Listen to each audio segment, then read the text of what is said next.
மதுரையில் கடந்த 2 நாட்களாக கொட்டி தீர்த்து வரும் கனமழை காரணமாக பொதுமக்களின் இயல்பு வாழ்க்கை வெகுவாக பாதிக்கப்பட்டுள்ளது. மதுரை மாநகர் முழுவதும் பல இடங்களில் தண்ணீர் தேங்கி பொதுமக்களின் இயல்பு வாழ்க்கை வெகுவாக பாதிக்கப்பட்டுள்ளது. குறிப்பாக தினமும் மாலை வேளைகளில் 2 மணி நேரத்திற்கு மேலாக கனமழை பெய்து வருவதால் மதுரை மாநகர் முழுவதும் தாழ்வான பகுதிகளில் தண்ணீர் அதிகமாக தேங்கி கடுமையான போக்குவரத்து நெரிசல் ஏற்பட்டுள்ளது.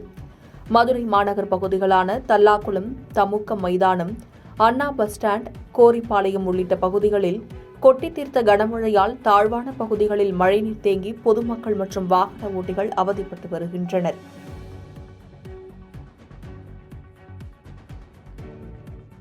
பாதகம் செய்பவரை கண்டால் நாம் பயங்கொள்ளலாகாது பாப்பா, மோதி மிதித்து விடு பாப்பா, அவர் முகத்தில் உமிழ்ந்து விடு பாப்பா. அண்மை செய்திகளை உடனுக்குடன் தெரிந்து கொள்ள இணைந்திருங்கள் இயம்நாடு